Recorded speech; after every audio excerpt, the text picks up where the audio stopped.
তো আজ থেকে প্রায় 2200 বছরেরও আগে এক লোক শুধুমাত্র একটা লাঠি ব্যবহার করে পৃথিবী কত বড় বা পৃথিবীর পরিধিটা মেপে ফেলছিল। তো সেই লোকের নাম হচ্ছে ইরাটোস্থনিস। আমার জন্য নামটা বলা অনেক কঠিন, তো আমি তাকে ডাকি ডক্টর ই। যেহেতু একটা বড় স্কলার ছিল, তো তাকে অনারারি পিএইচডি দিয়ে আমরা ডক্টর ই ডাকি। সে যেটা করছিল সেটা হচ্ছে লাঠি এবং সূর্যের আলো ব্যবহার করে সে পৃথিবী কত বড় সেটা মেপে ফেলছে। তো ডক্টর ই ছিল ওই সময় আলেকজান্দ্রিয়া লাইব্রেরির হেড লাইব্রেরিয়ান। তো ওই সময় খুবই প্রমিনেন্ট একটা স্কলার, ম্যাথমেটিশিয়ান, এবং তাকে ফাদার অফ জিওগ্রাফিও বলা হয়।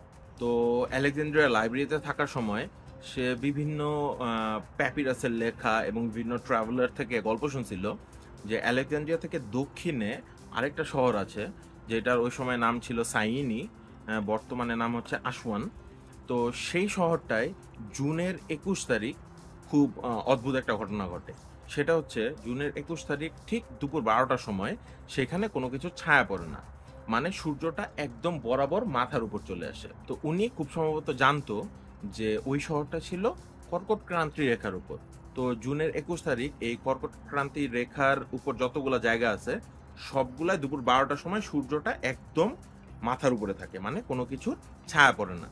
তো এই ইনফরমেশনটা জানার পর সে একটা বুদ্ধি করলো, আচ্ছা সে যদি ঠিক জুনের 21 তারিখ 12টার সময় আলেকজান্দ্রিয়াতে একটা লাঠি গাড়ে, তাহলে আলেকজান্দ্রিয়া কি সেই লাঠির কোনো শ্যাডো পড়বে? খুব সম্ভবত সে জানতো যে সেখানেও পড়বে, কারণ হচ্ছে পৃথিবী যে গোল এটা মোটামুটি তারও 200-250 বছর আগে পিথাগোরাস বলে গেছিল, এবং তারও 100-150 বছর আগে অ্যারিস্টটল কিছু অবজারভেশনাল এভিডেন্সও দিয়েছিল যে পৃথিবী গোল। সে খুব সম্ভবত জানতো যে ওই সময় আলেকজান্দ্রিয়াতে একটা লাঠি গাড়লে শ্যাডো পড়বে, কিন্তু এই শ্যাডোর ফিনোমিনন দিয়ে সে আসলে পৃথিবীর পরিধি মেপে ফেলছে। তো আমরা দেখি যে কিভাবে করছে। তো আমরা যদি দেখি, এটা হচ্ছে আমাদের বিষুব রেখা, যেটা একদম পৃথিবীর পেট বরাবর গেছে। তো এইখান থেকে প্রায় 22.5 ডিগ্রির উপরে এই কর্কট ক্রান্তি রেখা, যেখানে জুনের 21 তারিখ সেই ঘটনাটা ঘটে। তো আমরা যদি এই পাশে দেখি, তাহলে ঠিক সেই কর্কট ক্রান্তি রেখার উপরই ছিল সাইনি, আর আলেকজান্দ্রিয়া ছিল তার থেকে কিছু দূর নর্থে। তো আমরা এখন দেখব সত্যি সত্যি সূর্যের আলোতে নিলে আসলে ব্যাপারটা কি হয়। আমি এখন সূর্যের আলোতে যদি বলটা নেই, আমি দেখি মোটামুটি দুইটা লাঠিরই ছায়া পড়তেছে, সাইনিতে যে লাঠিটা আছে এবং আলেকজান্দ্রিয়াতে যে লাঠিটা আছে।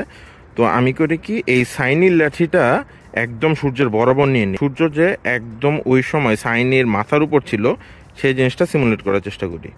তো আমি এই সময় দেখতেছি আসলে সাইনির লাঠিটার কোনো শ্যাডো নাই, কিন্তু আলেকজান্দ্রিয়ার যে লাঠিটা সেটার একটা ছোট শ্যাডো আছে। তো এটা দিয়ে এটা প্রমাণ হয় যে পৃথিবীটা আসলে গোল। যদি পৃথিবী গোল না হয়ে সমতল হইতো এই পেপারটার মতো, তাহলে আমরা দেখি যে কোনো এক সময় সূর্যের আলোর জন্য যে ছায়া তৈরি হয় পৃথিবীর সব জায়গায় এই ছায়াটা একই রকম হইতো। এই যে আমরা দেখি এটা ঘুরে টুরে যে একই রকম হচ্ছে, যে ছোট হচ্ছে বড় হচ্ছে, কিন্তু দুইটা একই রকম ছায়া। কিন্তু আমরা যেহেতু পৃথিবী গোল, তো এই কাগজটাকে আমরা যখন ভাঁজ করে দিব তখন আমরা দেখি ছায়ার ডিরেকশন এবং সাইজ চেঞ্জ হয়ে যাচ্ছে। কারণ পৃথিবী যেহেতু গোল, এক জায়গায় সূর্যের আলো একভাবে পড়তেছে, আরেক জায়গায় আরেকভাবে পড়তেছে, এর জন্য এই শ্যাডোটার সাইজ টাইজ এবং ডিরেকশনটা কিছুটা চেঞ্জ হয়ে যাচ্ছে। তো যখন এই শ্যাডোটা পড়লো, তো সাইনিতে একদম মাথার উপর এবং আলেকজান্দ্রিয়ায় তখন যে লাঠিটা সেটা একটা ছোট শ্যাডো পড়ছে। তো সেই শ্যাডোটা সে মেপে নিল। আমরাও সেই শ্যাডোটা কতটুক সেটা একটু মাপি। সেটা আমি আপাতত একটা পিন দিয়ে মোটামুটি আনুমানিক দেখতে পাচ্ছি শ্যাডোটা এতটুকু পর্যন্ত আসছে।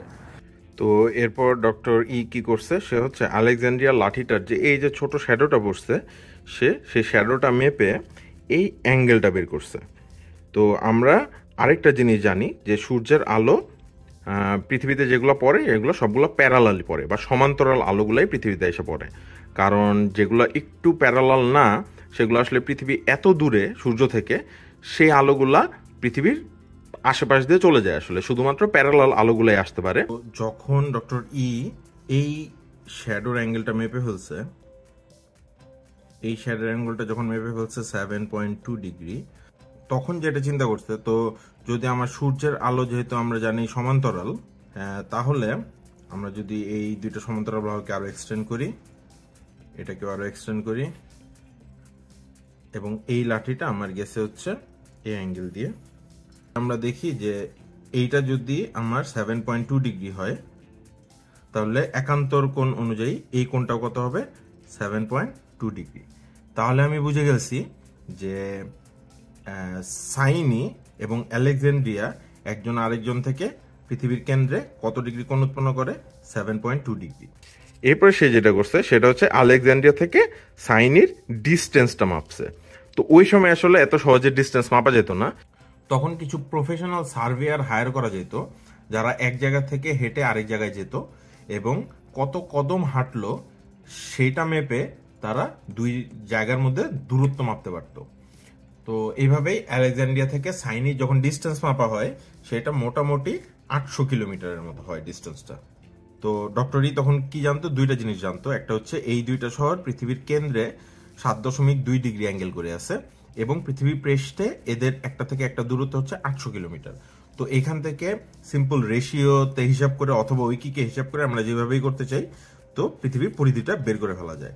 তো 7.2 ডিগ্রি যদি কেন্দ্রে থাকে, তাহলে পৃষ্ঠে তাদের দূরত্ব হচ্ছে 800 কিলোমিটার। তাহলে যদি আমার পৃথিবীর কেন্দ্রে টোটাল অ্যাঙ্গেল কত হয়? 360 ডিগ্রি।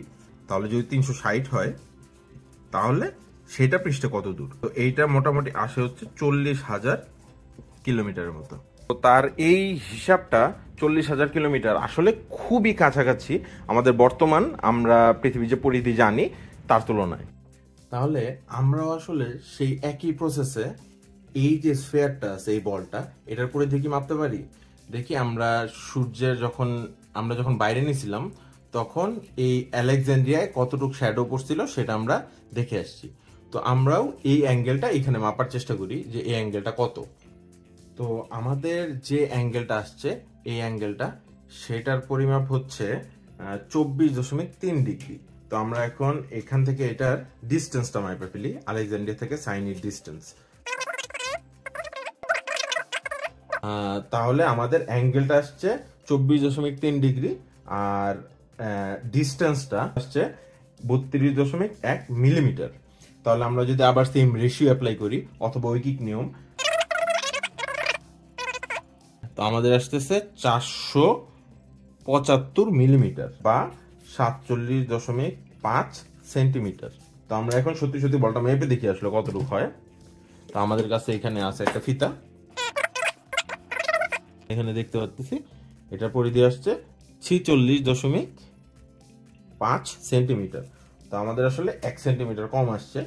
তো এখন যদি আমি চিন্তা করি, আসলে এরাটোস্থেনিস যেটা মাপছে তার যে এরর ছিল, তার থেকে আমার এররটা অনেক বেশি আসছে।